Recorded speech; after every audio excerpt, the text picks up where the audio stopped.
Hello दोस्तों, welcome back to my YouTube channel एक के सर्वेयर में आपका स्वागत है। आज हम बताएंगे इस चीज़ के बारे में, इस मशीन के बारे में। ये क्या होती है, इसका क्या काम होता है, क्यों इसको लोग यूज करते हैं।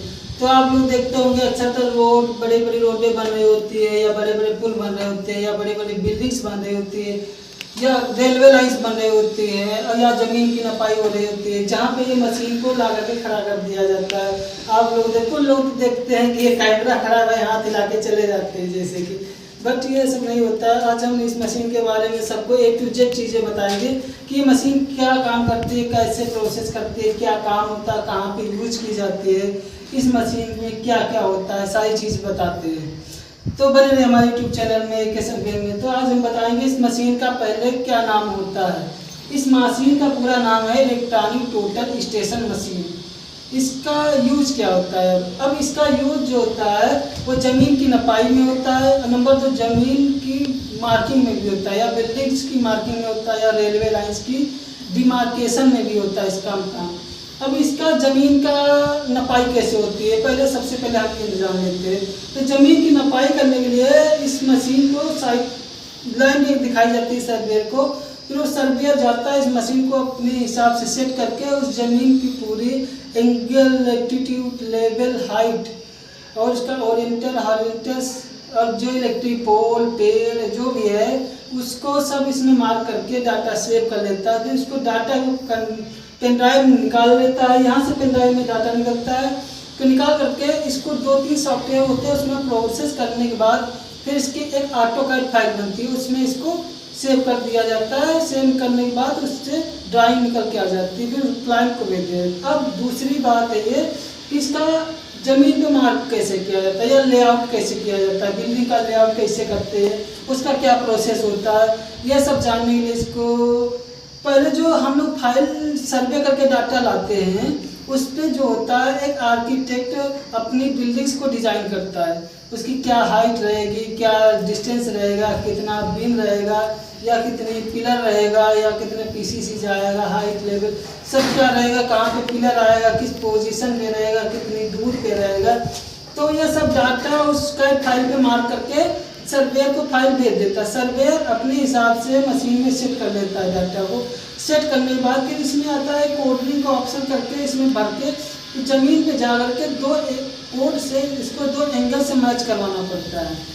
वहाँ मैच करवाने के बाद किससे काम होता है, जो पॉइंट होता है एग्जैक्ट पोजीशन देता है, और इसकी जो पोजीशन देता है पॉइंट की वो हाईली मतलब एक्यूरेसी रहती है, उसकी बहुत ज़्यादा एक्यूरेसी के साथ देता है। 1-2 mm का डिफरेंस रहता है, बाकी डिफरेंस नहीं देखने को मिलता है। बाकी जो जिसे मिस्त्री से बनाते हैं वो गड़बड़ कर देते हैं या कुछ कर देते हैं, इस हिसाब से रहता है इस मशीन का काम।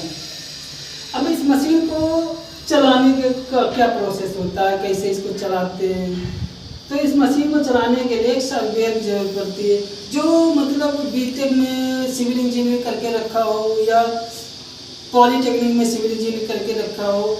पॉलीटेक्निक अक्सर तो स्कूलों में बहुत कम इन लोगों को सिखाया जाता है, 1-2 बार उसमें साइड पे ले जाकर के इस मशीन के बारे में बताया जाता है।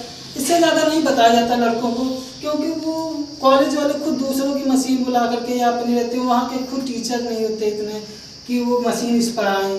तो लड़के जब पढ़ करके सिविल इंजीनियरिंग करके आते हैं तो बहुत से लड़के इसको सीखने के लिए सर्वेयर के पास जाते हैं या किसी कंपनी में जाते हैं, तो इस मशीन को सीखते हैं। इस मशीन को सीखने के लिए कम से कम 5-6 महीने का समय लगता है। मशीन को सीखने में टाइम नहीं लगता है, टाइम लगता है साइड का काम सीखने में, जो कि इस मशीन को चलाने वाले में होना चाहिए। क्योंकि मशीन तो सीख, जैसे कंप्यूटर सीखते हैं वैसे ये भी 10 दिन में, 15 दिन में, बहुत ज़्यादा 1 महीने में सीख जाएगा आदमी, बट आप काम कैसे करेंगे ये मेन होता है।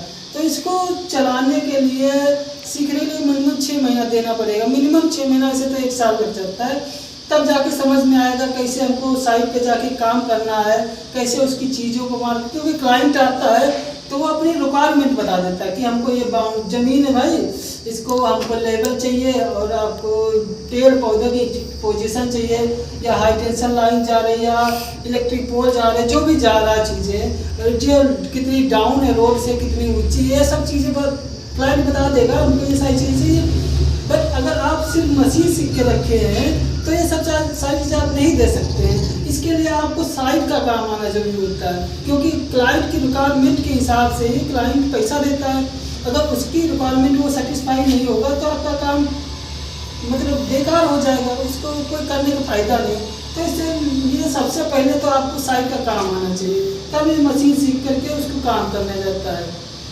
अब इसको कैसे सर्वे करते हैं, क्या प्रोसेस रहता है सर्वे करने का, क्या कैसे मशीन सेटअप की जाती है, कैसे क्या साइट पे जाकर के काम किया जाता है, ये सब करने के लिए तो अब हम लोग इसको बताते हैं आगे चल के। इसका बेसिकली तौर पे ये होता है कि सर्वे करने इसको पहले सेटअप करनी जाती है मशीन पूरी है तुझे। अब मशीन सेट करने के बाद इसमें आता है फाइल नेम, या फाइल नेम नहीं आता है, बस उसको जॉब बोलते हैं, कैसे जॉब बनती है। तो उसको आएंगे तो इसमें जॉब का ऑप्शन आता है। तो जॉब में जैसे जिस जगह का आप सर्वे कर रहे हैं तो उस जगह का इसमें नाम लिखा जाता है, ये भाई नाम है उस जगह का। अब इसमें क्या आप कोड मान रहे हैं, क्योंकि ये मशीन जो होती है अपने कोडिंग पे चलती है, मतलब आपको खुद कोऑर्डिनेट बनाने पड़ते हैं। ये आपको मशीन डायरेक्ट गूगल से कोऑर्डिनेट नहीं देती है। तो जॉब फाइल बना लिए, उसके बाद उसका नाम डाल दिए, नाम डालने के बाद फिर आएंगे इसमें कोड ऑप्शन, कोड डालेंगे, नॉर्थिंग इतनी डालेंगे, स्टिंग इतनी डालेंगे, आप क्या लेवल सेट कर रहे हैं, कहाँ से सेट कर रहे हैं, क्योंकि उसको सारी चीज़ें चाहिए होती। तो आप उस हिसाब से इसको सारा डाटा भर देंगे। उसमें सारा डाटा भरने के बाद फिर आप इसको पूरी ज़मीन का सर्वे करेंगे। ज़मीन का सर्वे करने के बाद फिर इसका डाटा निकालेंगे। डाटा निकालने के बाद इसको डाटे को दो सॉफ्टवेयर में चेंज किया जाता है। पहले तो एक प्रोलिंग सॉफ्टवेयर होता है जो मशीन को डाटा को कैड फाइल में कन्वर्ट करता है। कन्वर्ट करने के बाद उसको फिर कैड में ले जाएंगे। कैड फाइल में ले जाने के बाद फिर उसको कैड से उसको ड्राइंग बनाएंगे। लेकिन कैड फाइल में सारी चीज़ें नहीं आती। कैड फाइल में सिर्फ जो आप कोड डालेंगे मौके पे वो आएगा, जो आप नॉर्थिंग होगी, स्टिंग होगी वो बताएगी, और लेवल बताएगी क्या ज़मीन का लेवल है, या जो पॉइंट आप दिए हैं उसका लेवल क्या, एग्जैक्ट पोजीशन क्या, ये सारी चीज़ें कैड में बताएगी। अब आपको सारी चीज़ें बनानी है कि ये कैसे कैसे ज़मीन का डायमेंशन दिया जाता है बस। तो इसके लिए सारी चीज़ें बनाने के बाद फिर आप इसके काम को करके कैड फाइल बना करके PDF बना करके आप क्लाइंट को भेजेंगे, जिससे कि उसको पता चल जाएगा कि हमारी क्या डायमेंशन है, कितना नीचा है, कितना हाइट है, कितना कहाँ पे पेड़ है, कहाँ पे इलेक्ट्रिक पोल है, हाई टेंशन है। इस हिसाब से उस क्लाइंट देखेगा तब उसको सेटिस्फाई होगा, तब जाकर के ये सर्वे कंप्लीट होता है। ठीक है, अब इसमें क्या होता है, कैसे सर्वे किया जाता है, कैसे जॉब बनती है, क्या ज़मीन पे सर्वे करने के लिए कैसे किया जाता है, इसके बारे में हम आप लोगों को अगली वीडियो में बताएंगे, क्योंकि ये वीडियो बहुत बड़ी हो रही है दोस्तों। ठीक है, बाय बाय, टेक केयर।